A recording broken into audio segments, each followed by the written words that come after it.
Danantara dan Temasek. Dua model kapitalisme negara dalam bayang-bayang politik dan investasi global.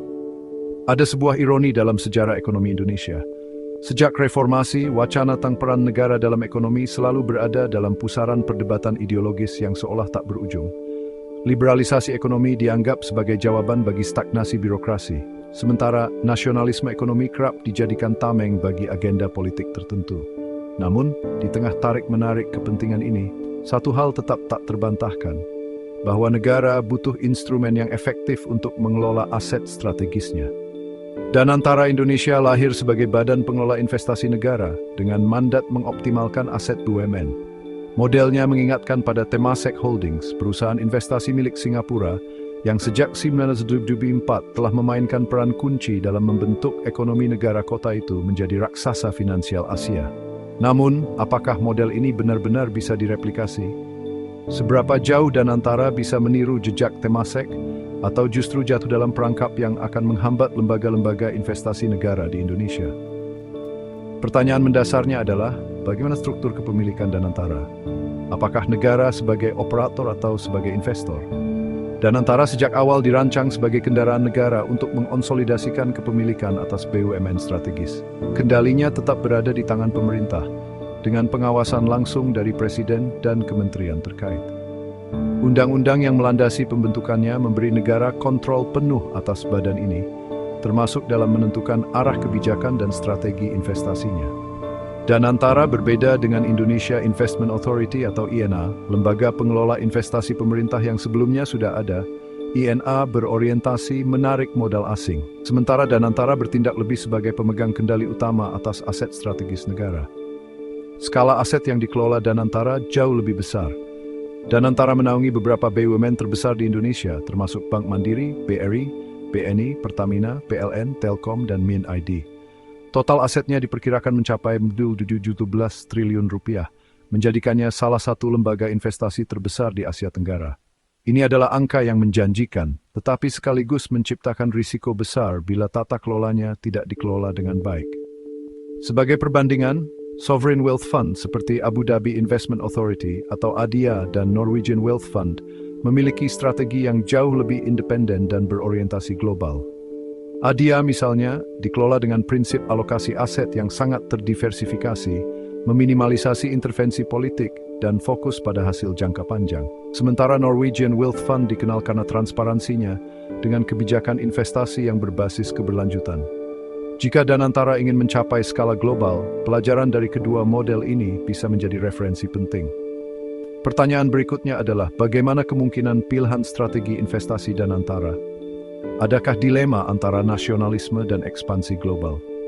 Di era pemerintahan yang melahirkan Danantara, strategi ekonomi berbasis kapitalisme negara kembali menjadi sorotan. Danantara akan menjadi instrumen utama dengan fokus pada optimalisasi aset BUMN di sektor energi, infrastruktur, transportasi, dan teknologi. Pemerintah menargetkan pertumbuhan ekonomi hingga 8% per tahun, sebuah angka ambisius yang sebagian akan bergantung pada bagaimana Danantara memainkan perannya. Dengan dana yang bersumber dari konsolidasi aset BUMN, dibarengi suntikan APBN, serta harapan investasi asing, Danantara diproyeksikan menjadi pemain kunci dalam pembangunan infrastruktur nasional. Di atas kertas, ini adalah upaya strategis untuk menghindari ketergantungan pada utang luar negeri. Tetapi dalam praktiknya, ini juga bisa menjadi beban berat bagi likuiditas Danantara sendiri jika tidak dikelola dengan disiplin investasi yang ketat. Jika dibandingkan dengan pilihan strategi Temasek, sejak awal Temasek telah memilih strategi ekspansi global yang lebih agresif. Portofolionya yang mencapai 3,9 miliar dolar Singapura atau setara dengan 60 triliun rupiah, mencakup sektor teknologi, keuangan, farmasi, hingga energi bersih. Namun, tidak semua investasi Temasek selalu sukses. Contoh kasus adalah investasinya di Alibaba yang sempat menjadi aset bernilai tinggi, tetapi juga menghadapi tekanan besar akibat regulasi pemerintah Cina.